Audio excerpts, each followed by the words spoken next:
Very of Salom. Nambona vintun la Eimi Podcast na vlogsi. Cibai? Amasa ise mabawin amasa video latest gatin lakhat lang at sitain. Si Pato part 2 boldi ti piano tu ni na mo pato ke kisu tu take win ki paumen se bang vil kabui hon tun ha Thursday ka se masak bang so Thursday bo phat kan ni jiu hin aman tu ni tu lai project khat se do nai dang katin anaw ngai tu le manong Thursday Wednesday bo phat ani ja so vet kit le keong kaboi hun hong ang ke tu chet le ta chu hiche lo hin khat se ka ngau a hi pu in bol gang chila ka bol gut wang wa tu chan ana lu hin aina ki hethiam mutin ipiong le aban cho na zom mutin tu apart tu hin part 1 cho na venai lo ho a video 1 month chi ta pa chu ana vewin lang tu aban hong zom di hin tin tun ha hi apoi mo mama zingin tun ha hi anasazo a amasa topic sanga anasazo a chapang lang khoh dan pa ina sei we ta ina masa chun chuto nu le pa te mo po ale dan le bolding dan zo si basic pa chu ina sei win tu chunga hin isei zom liu cho hi le neu khat se der si dan hi kan kizi do in chu kan ve ji ding tin tu chunga hi ai le chapang phone in chapang don tia hin phone chapang idon sa pau hi i ti hian lam nang di ham i chana chapang asu bui am i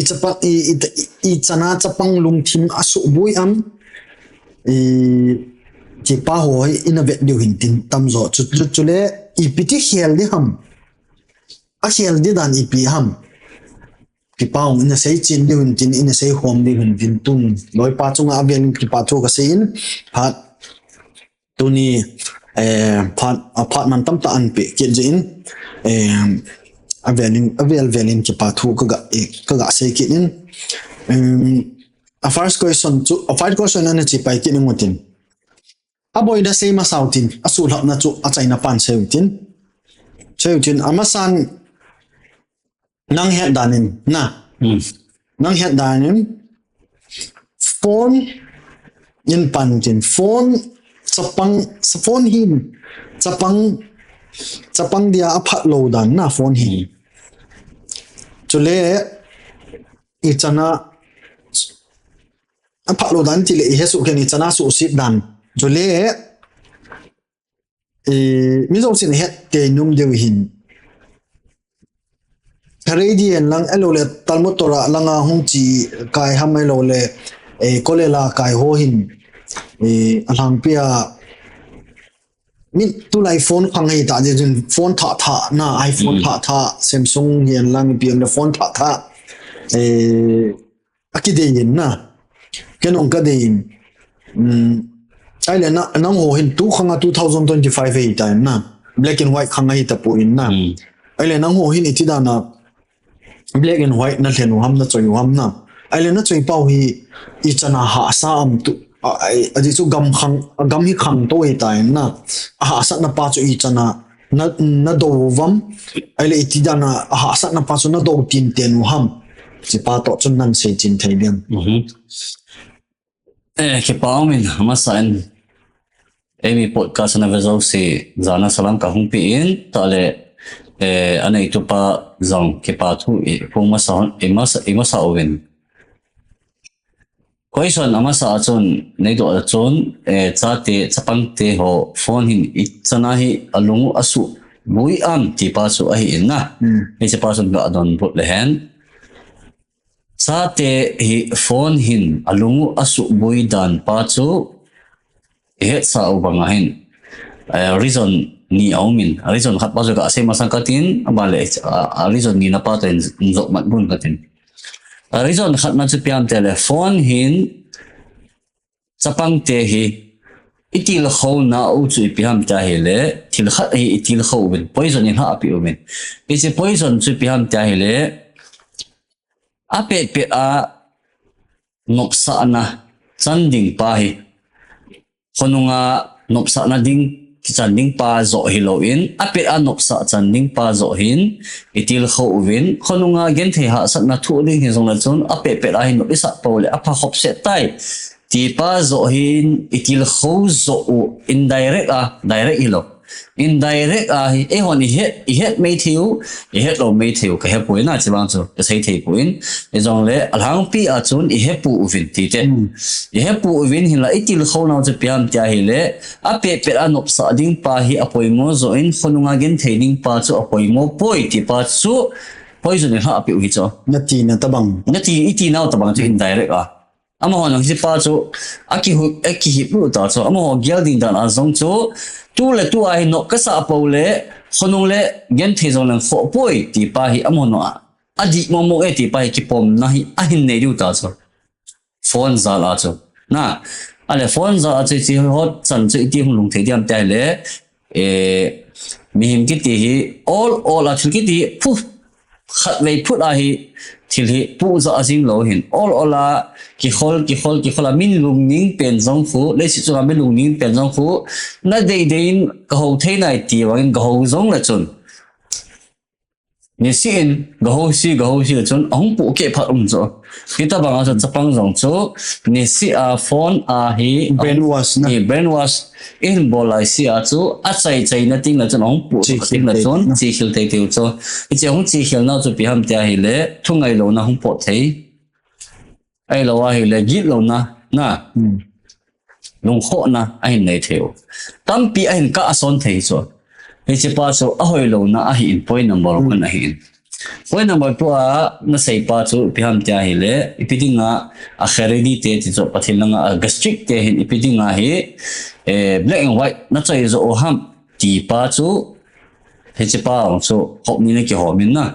a hop khat na chu pi ham tia le ema ki control na ding a hi in izo ai sei ma sat pau mi him kiti ki control na hin mi him kiti chu se banga chu all a thil kiti hi e hab be le a chai chana le ki pu za thein ki si hil the a hin ki cho zo si cho hum lo na dinga chu abul pa chu ki kha hin in si a chu black and white ki choosing a hin na a khat na hin ani na chu cha te in zong e a ku na zil ro the anei kha ule ti pa chu Dehset na chu kibol aki ahiki in pati chu piam ta hele en tun smartphone ki cho hen lang hile icha te chu ki choi sa da hen lang hitale icha te chu kapan mon cho ya khonung le I pho zo lo du cho iti da na nangin na pidia phone ave tin ga pho leo hen nang zo na choi tu ati ni khola chon seidi he ta lo du cho ibi seidio hiche ho zo si a ko na gi chi ha ichi ni fu a line na ichan lo na ding a chu tu a ko na icha te hi piha eima khut nu ya om lai si over hi ve ton over kapaten bon kanyawa ko na black and white choi wa na ahin ti over ale amon khonung le zong smartphone choi go ta be lo dei cha na hin nei ta leo ka pho thei ta chu la internet ding a chu black and white ki choi hi ti pa chu ga sei chi na he ahoyin chipa a sei pa cho hoyin ma example a pan masat ding ti pa hin amahon adei lo wa a choi lo wa hi pu in a chati a ding a gel ji wa cho example a pan nom ji wa cho black and white pa cho a khang to ki tu be se ta hi ong le a choi me hin ting black and white choi ya hi a question cho chang chang al hing nai pon na black and white cho in na choi wa hin ha sa ne itabang na to wam alo le ju agam achang gang tan tun kari lai the west tivel omin na alo le lingvel hung ke thot chat luding ti hovel ho hi ha sa ji thom ha sa chewang chuna zo selo cho ha sa hi in ha sa na chu piam tele example aga se dinga chun abula chun israel hin anim penaga se dinga parking ticket post cho post nôm na post mà chén khát cái hi ahile minute som lenga ho kinga thei hi cho ale it's ho zo siêu cho an ban la do ki uta cho bona tu kha lai khang hi smartphone hi application ma pango ki thi na ve ta hi che pa ho nanga alo a chawa ho tuan gari khang tai tia na ni lo nge nya hi le chon sum na ga hi adi talo cho mun ta talo a hi le police te hung dingin police check kit cho kit ovien amo in ana chon hi lo ai le chon hung over ticket nong koi pi niu ta cho ticket nong koi pi wai le chon zakhat am ke poina za niang ke poina ga liu di ta cho it is an example la I say thei ha sat na pa chu khat a hin ani na a chu mun cho ma na tong ho factory ho na tong ho adinga chun ana to phung ka ho vel hung ki thot ji ngai na lo le whatsapp ho me a zong chu khosung ki he tu ding vel ang chu thu la he na ding ang chu whatsapp ho hung poi mo ki ta so hita bang chu ha sat na ki tu hin ale hi che ha sat na ho chu itigal zo ding ham na ta hele Israel government ni aching ki in achi now chu piam ta hele phone hi asimu vin smartphone hithou ahi wanga chu Eima dei hithei lo apoi mo bo se akoi cho te ka na bank application na eloa le hospital appointment la na clinic appointment la na ham ta le west ham ta le whatsapp ta le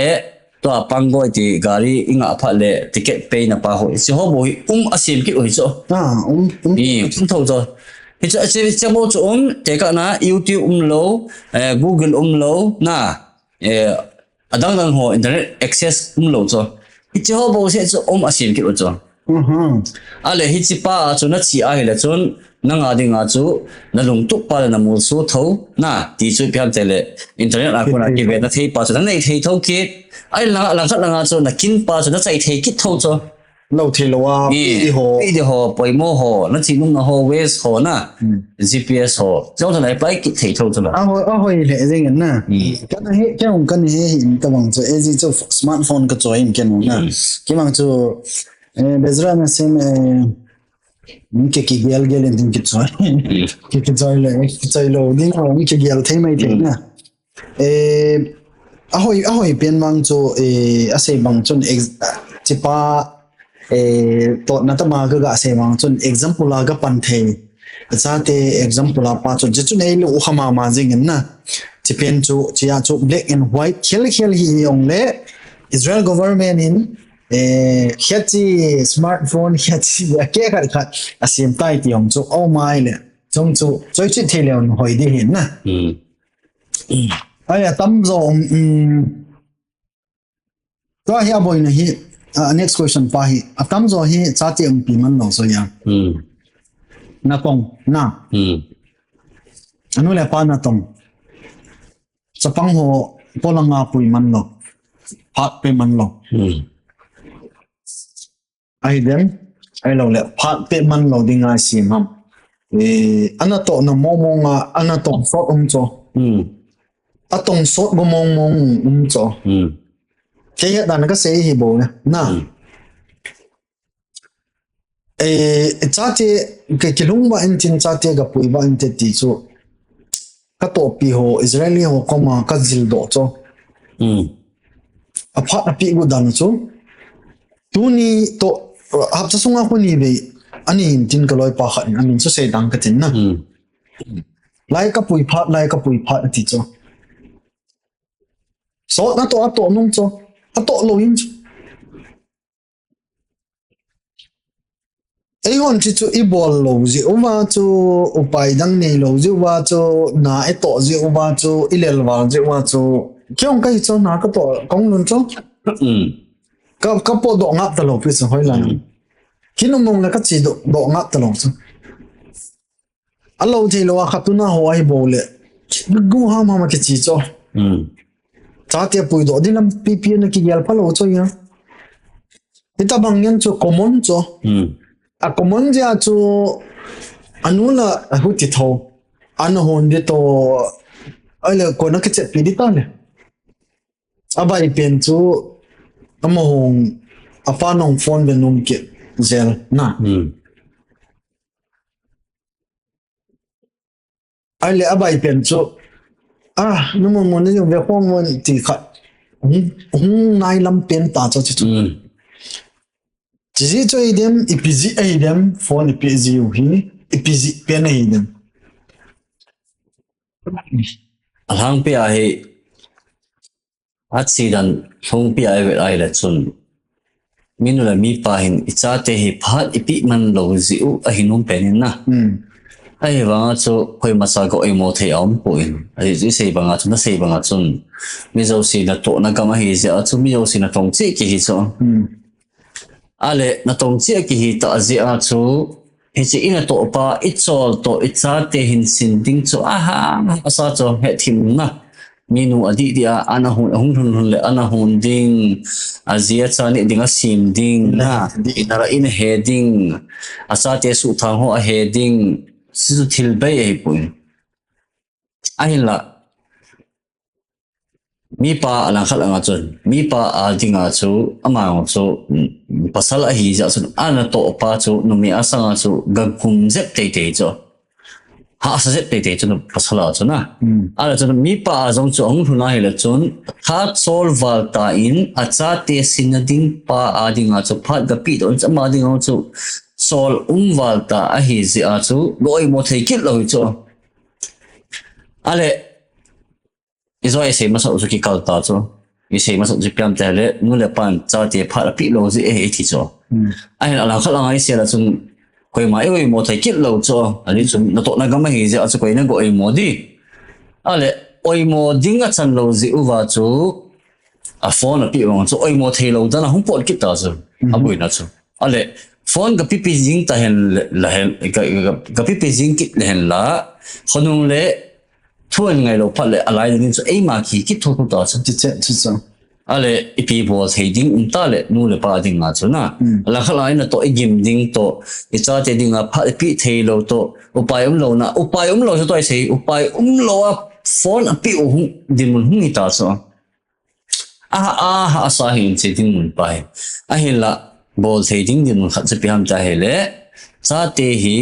tuition la pi di oi pen ipi ja zu ka siam ta hele tuition la pi ngai ai chu en phat kine ta lo hi ji a chu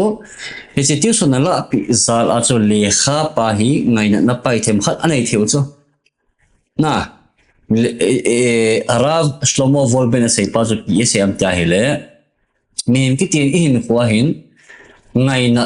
akinei su ke thilo si ngai na kinei su ke in ai wai chen na ngai na pa jong chu ni kho khat ting le chim ni kho hung te te ding a hi eri chu na ngai na khat jong chu ni kho khat la chim ni kho hung ding a hi ati na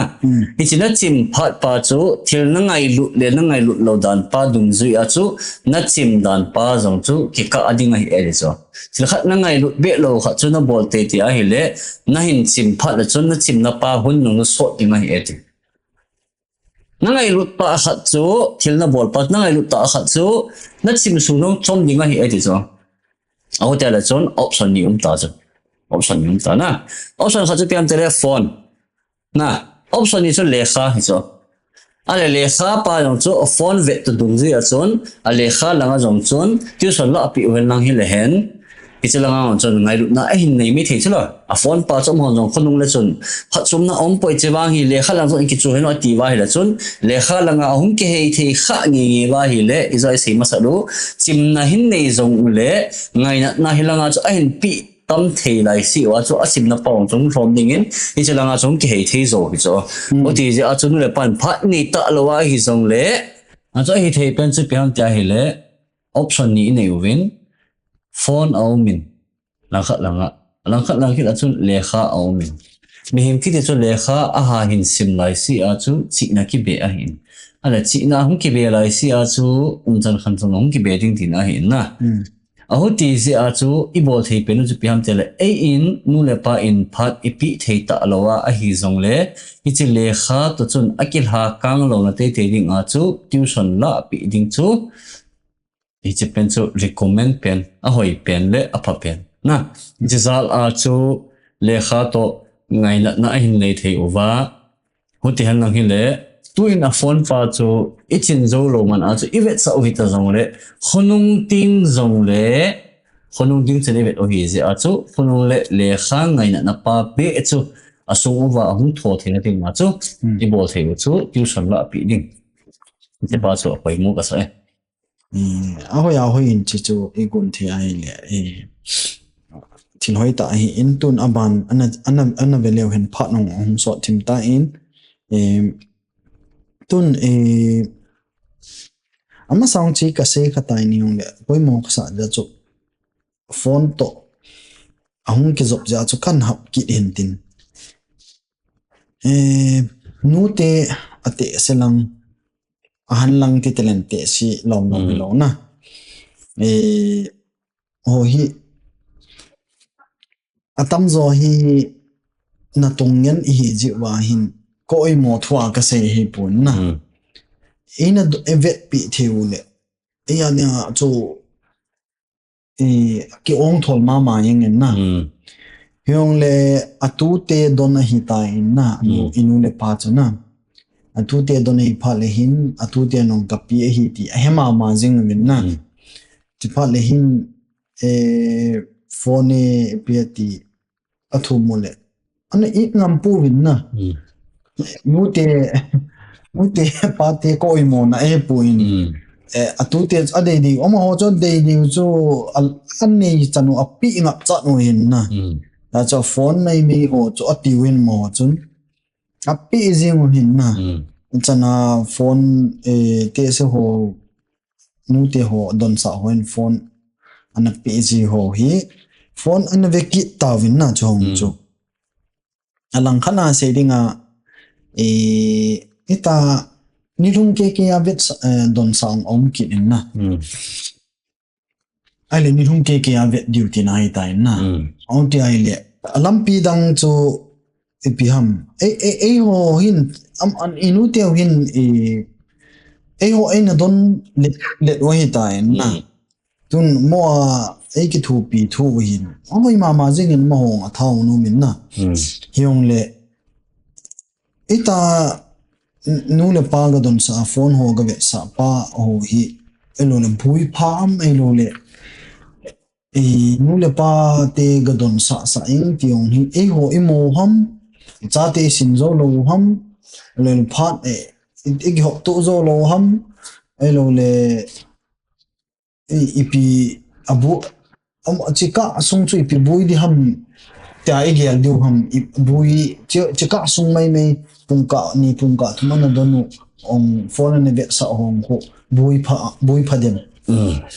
je question chu ha asata don but na ha asata hin na asi chu exam ta hele na question pa chu school akai lai u hele chun chu chei thei ti chu ya debate bol the hin na ai la to example a chapang ki ti chu sutilai umahin abui na chu ong suti u le anu le pa la na to suti di lo chu na to te ki lungai ale chika chu cha te ha ki koi chum ta di inu le pa ina vet pi zing chu ahilou ai le chun upai dang ki nei di lo chu ana tong ho ding anu pa na tong ho ding a chu na a hu ti ai le chun inu le pa chu ei na vet pi chu ei dinga chu alang khat langa chu azanga zang khai ma zing a hin ai la izoi se banga chu abui na chu pian tele phone tv kiti ho chu light la theta lo internet la off tium ta lo be tium ta lo chu na israel ai a hoi la khat chu a hi in hen la chapang adinga chu hiche pa chu I chanin atong kha in abui dem ti pa chu I sei dinga hi le chun mi tampin aza num lo ding a hin ai so nu le pa na tong te chun I sei a hi le chun ana to chu adal ha uwa acha tiu chu akidon ding u ti poina hung pot khadita chu abui la chu a hu ti ji a chu bol thei pen chu inute ipate in now I don't is chu abui na ki khat chu piang ga sai ki lewen inute ipate hi a fel thei ki uven a fel dan chu piang ter ina au wa hi zon le now vet bo hilowin thilzo si to hin in happy ding ham ku ne so pi ding ham thilzo si to hin ako num ki oi cho mo thim thelo cho inu le pa ta na mo india la ko na mi anewa ko na hung ha sa te gen I hi ji uwa cho hi chi fel na pa zo ki nei kha hin a ho tia la chun hi chi ka abi a chu phone ana ve uwo bui ong me tia hi ong thona ding ama ho a fel na pa u be khat na ding a chu kisa umhon kisu ong thea thil abol ding lai pau chu abol thing ding wa chu phone ho themi ana pi ziu win na ala hiche pa chu abuina ta kha chu pian tele tuin mi nu le bi pa chun ha ga in tina cha de chu ha ga in lang phone le tv ho vet sa loin ta jongle apinu chu a fel wal zia anaw don nga lo zi hi lo chu a fel wal zia chu thildang to ko the a hi kha le ti pa zal a chu atu ten hung thum chu api ke ta chu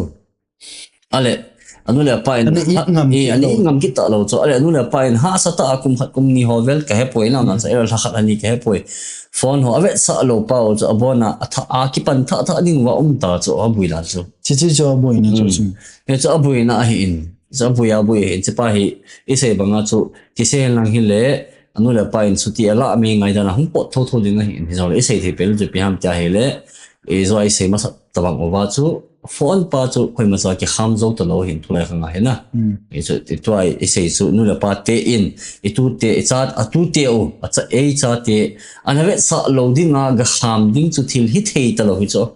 aha sa ta chu aha sat wal ta azia chu thei lo ding hi thil hi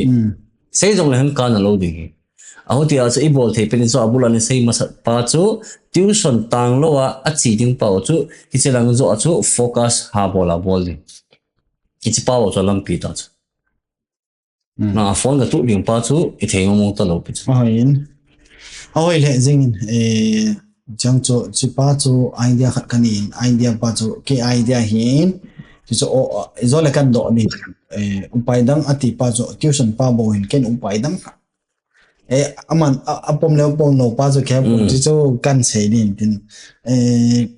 na het do di hom na het do lo di hom ki het do te ni in chom question is that khan chan chu mi a view pa hi to a view pa hi ki khel di hin azi chu piam dile camera ki khelin camera tha khat kanin ama sa phone ka mina phone ang cho hoi ka sign a camera tha khat ka cho in chidinga ka cho hi pu in piong le chi chu ha sei sau nang ka tin kan khel khaw bin tun chi pa hi phone ong a hi pu in DJI camera pa to kan khel min a kha pa chu battery an rom je min ka mu le a hung bein a thi in dami battery ho la akini nai lo setting on ki thim nai lo ya chu ima chang accessory ho kan I ling nai hin cha chu a view ki khel kha ong le a picture ki khel kha ong le ne ke thim te ti pa chu ka sein tin tun abanan chi zom tin to ai se chu nu te nu dam so ki thu pi ma ma je min jong chu sei theong hi pun ana I theong hi pun nu te imo sa naw hi pun ho imo win na ikidon zo lo wa hi ta in na amo ho in akidon zo win ho khan dit sa wa hi na hon ikidon zo lo ta a hi in pai dang ni don zo na the I ti ngai tu ram ti pa chu pitoron pa chu tu na ki sei bo hi pun na zui chang chi wai ki gelo wa poi moi sa wai le iti manageable de ham ti pa chu ki khol mai utin na ti pa chu abana ni chi zamutin tun aboi na ise ho chu asu lak na khat ga ne utin loi pan asai ta in tuition nong chu su lan na khat hi in na tun ise bang wa chu tuition tile hoi mong ga kim kit lo hin na ami ding ha sakit hin na phone choi sa lo ding cho ha sakit hin na tong yan chang ke ki ai le a tuition ga la sa ding cho chapang zo siong ga num kit lo cho amoya bui cho anum zet hoding a chu hol pi manung ki solding loading ana chio ga ti ding chu ana tong a pa na ga solding chu ana chi ki ta loading na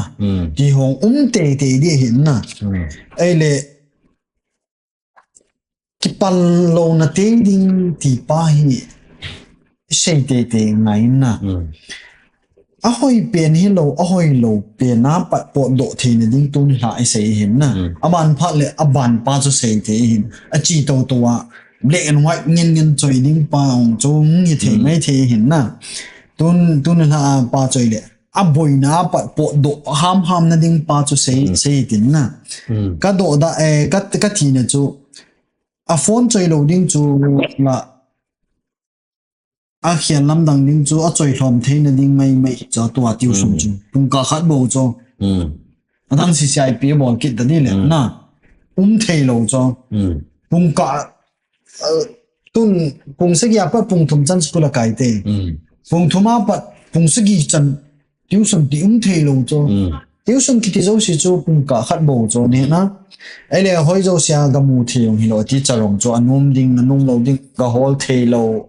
a cha te nom lo tiong ki ta cho a chi ho ding chu sei pi ki ngai ta cho ya na kun ke gel dan hin sai le okay adang ipi bol bedding am ho ding a tiu san cho khat hi ta na adang chu phone choi lo na te phone ve sa lo na te na ding dan lam pi chu adang ipi ne he no chỉ akumin apu in na kuma khen the in te ka na them khat khang ling ze tilen kum som na khat kum som na ni kum som apa ti ta te ho chu video game ang chin thei ta cho video game ho ke chin thei ta win ale screen lin khat tv na ka po hin kherem ti me to kherem ti dan khat ya kherem ki ti chu hitabang tv nei achu acha te chu talmu tor ahi la phallo ahi ti hi thukai na khat anani o hi chu hi che pa chu achi pi tu chana ha chi pi hi chu pa kherem ki ti na kherem dan hi ana ze a chu tv pa chu ana kha o ahi in na toi zo se ba chu tv ti phala chun ilanga hi ho lang banga india lang banga pikitia channel zat na pao ke thang be lo cho a chi hu internet bo hi cho internet connection bo hi cho tv ne jing wanga ho internet connection akuna i de ve thina ding channel zong internet connection bo hi cho na dia hi le channel akuna internet luding thei cho tv song ko abui na ho india langa chu channel na ve pa cho na ve le hi jing cho internet option lo hi cho na tabang chu option hilanga hi ni o mai ze a chu kherem ana pi o in koi ma chan in songai tv ki ti pu lo phalo hi ti ana se wi hin la to a hi a khang pa yong ki khel he ta na hi le a tora sim ho jing zong amon black and white a choi wang wa chu azi tia win smartphone choi ki tau cho ala smartphone choi phat leo chon het na sa chu cha ten no ave kha te ti mu het sa ki ta chu ahuti ahila chon ichi apam lo ka anun smartphone anavet sa apa chu tv la nei talou na abui dan chu la smartphone chu chapang lilanga hong ki ko ding ta chu hong ki chu ding hong ki na ding ki su kap ding hi ta chu bui ta chu tv ang chu phut sang ka cho ka cho thei ki lo sum nei ki lo dio a ka cho ding hi jongle bo lo cho la lo bui na pa chu sum pa chu bui hi lo win so when lang hile a school te na head do wala cha te so expel ki thei cho abui na pa cho ahoi te ala chu sum nei zo chu nang ading option mo lo hi cho abui na pa cho in the school no ki hi na a school strict also expelling to direct expelling so ai la school te na phalo chu piam te le smartphone a phalo ki tau chu smartphone ma na choi the hi et anu na choi the hi ai wanga option ai pi option api ujo piam ta hele protection dingin internet connection pa chu google kiti youtube kiti ho anu phal loading na poimo pa bo chu nang ma khut law mi cho abona chu internet protection no ho ni zo amount chu ai ki kilhem ta bang cho nangin application na luding na apps na de pa chu na honding na de pa chu na kha di hi cho hela smartphone choi ba chu nang ne de na honding na de ya le na kha the na de na hon the hi cho so ai ki hem ta ki lo hi cho lang khat langa cho ale ade chu piam tel amon ai ki he pa chu poi mo sa lo win i cha te pa chu e gat pi higa utin na point na ase o hi se achu is protection pa chu nei ding in na ina choi sunga chu de hong tang kho lo pi chu na cha te na ding pha chu na kha thei cha na kha ding pa chun games khat ani internet ngai chu to lai ngai games phone na download this on internet ngai ta chu ala games khat ani na download pi a hi la chun is pa chu na ke chip sa a si pa bo chu na hona adang lu sina kha pi kit a hi la chun pi chong chu te ka na playstation to ana sei ma sa lu un chu la ps za la ya phone ti size khan be to pi kit ha ka po na ne kha la ya pi kit ha game boy kit ha pi ha playstation chu hi tho e wa chu a screen chu khẽ cho mình chú khẽ kho la choi thei na chơi thế kham be to ta bang kho e ti hi apom khi cho schooling cái chỗ họ cho nó chụp phải là hệ à thì kiểu cái khả thành cái chân chú cái lâu thùng chú nè ý khá theo là cho nó games bộ cho nó hoàn bị theo là chân chú PlayStation nó chân cái bằng hệ thì na nên chỉ bắt tập bằng họ chú ít chỉ bị theo là chân chú vậy à hồi à hồi đó chú nên chỉ họ chân chú ít rồi vậy là chân ai là ít chỉ bắt chú ít rồi nung kít ông nó chú bị ham theo là nung là phải cái hem bị à thì em mà họ là ngay cái lạ cái bộ cho bùi nó chú Pero man nga di nga sila bidan mina sa di nga na safe ibo so ngala kasi ka hi misunderstanding khain a phone pa so protection pa so kibol kit talou so jala ki ka kum ki ka misunderstanding pa ki ka pa so tu ni a helaya I podcast hi solve thei la hoya hoina mina het thi mu ba ki sai pa hi e ho adinga ai safe e point sa ti adinga a se o hi so thì pa zo chu i he thi mu wa hi la chun protection pa chu sum sin la ding hai pan sum ki pi hi in na kum khat za khat ama hi in e che pa chu ki pi hi in che pa chu sum sin loading in che pa chu i bol thia hi le tu in te ka na kum nga kum bu hoi zong le YouTube Kids cho YouTube YouTube Kids kham be ta it's YouTube Kids khu rhymes bo cho dang ma cha ki cha dum lo cho ma cha dang lo cho it's pa khona hona hi le kum li kum nga le sa thei ta cho la be se de pho ta lo cho la nai lo cho se pa cho phone cho hi vin tele a choi ku ma cha ida ha lo hi lo cho na choi tho ta TV zong na cho zo ta lo wa hi le chun option dang khat ki sei thui bo cho protection pa so ki ko hi tivin kha thei cho kha hi tivin am hodinga hochi ka hon the a hi e ti pa chu I hon pi a hi le chong chu a last option a hi e ti pa chu I sei nu chu ôi cái bảo mình chỉ cho cái đây là answer cho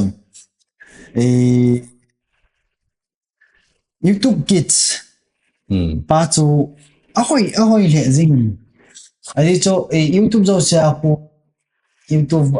anh Hong Kong này nên bin chỉ kids anh em kids lo anh thì over in na kids anh ngay là chung chung mà cha cái khai hình na YouTube nó khai mà mong chỉ cho rule say na ôi khi khát cho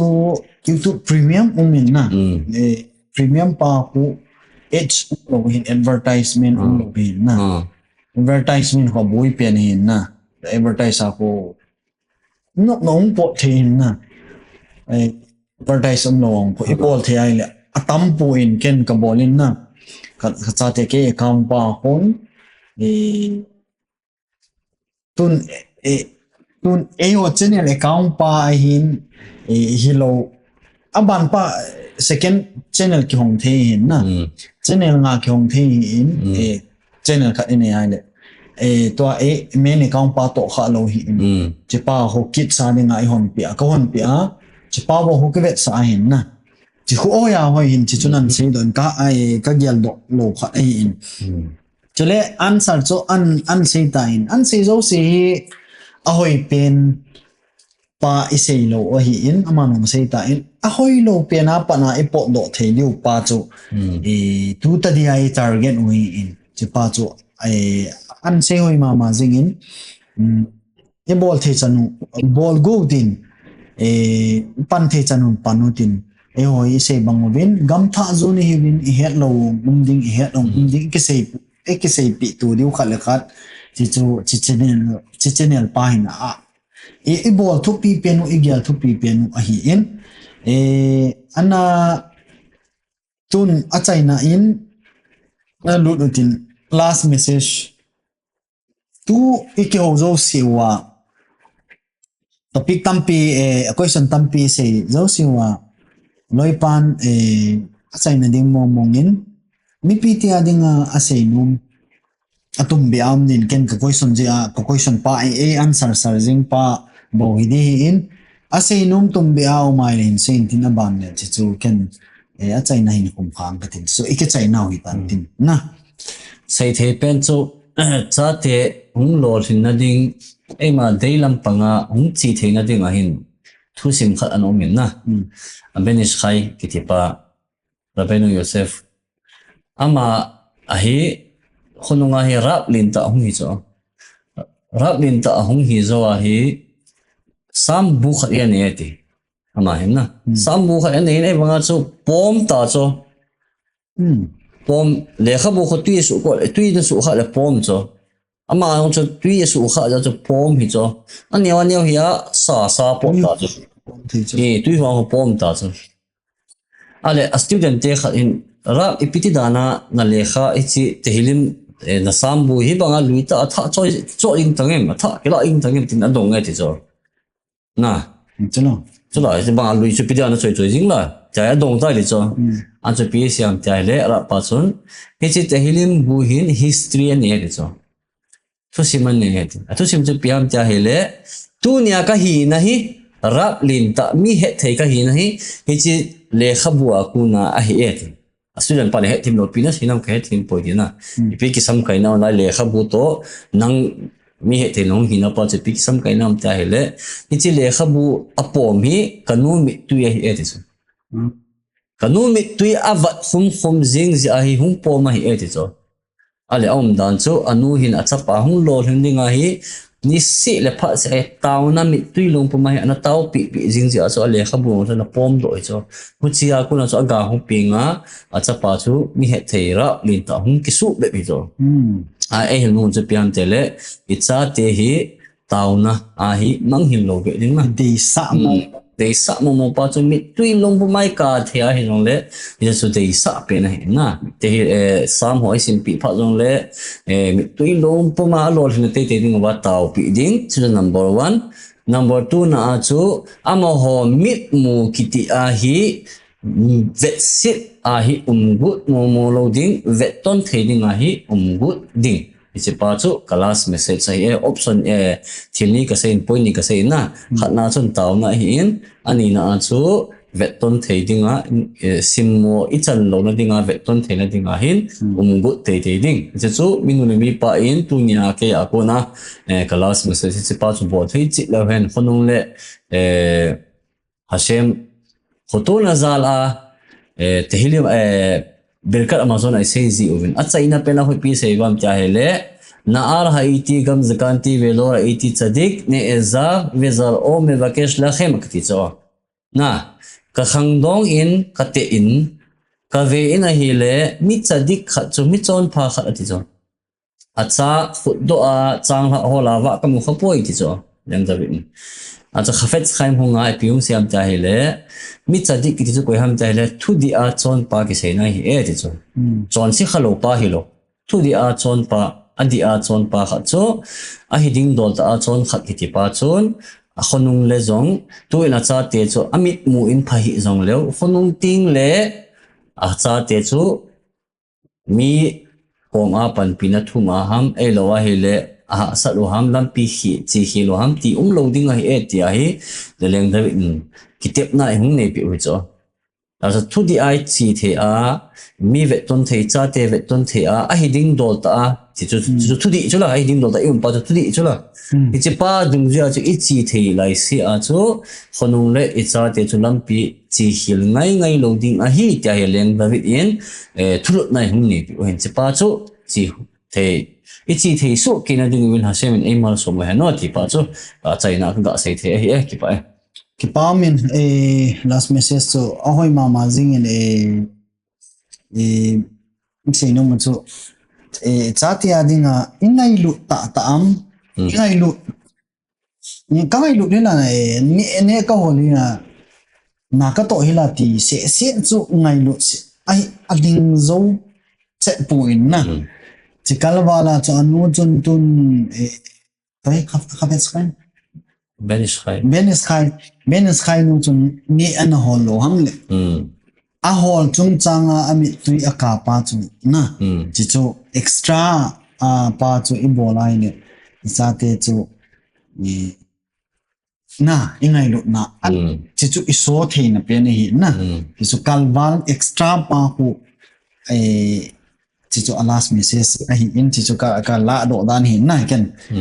ke pa min tu ni na an ve zo si tu chana a chai chana na ve zo si na chung chi wa ke pa tu ka sei in tu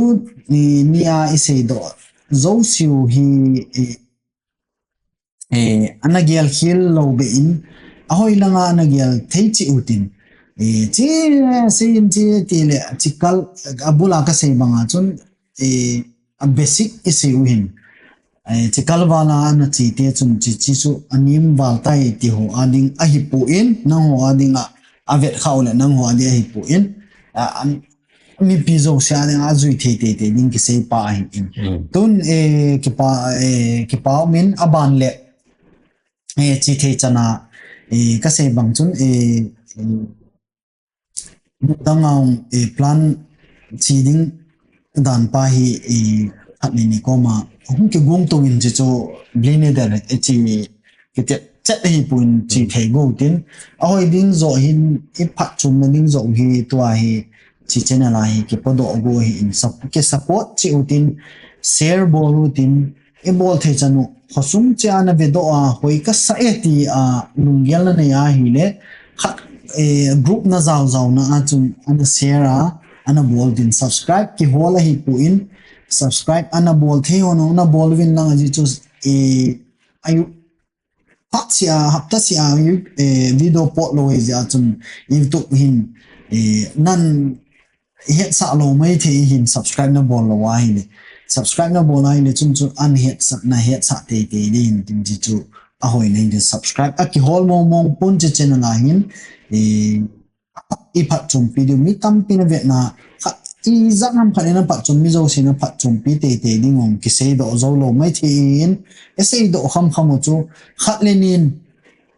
sang khat la za khat la mi som mi nga yong le I phat chum video pa chu e dei sa jiwa chi channel hi a free ta banga kibol hi in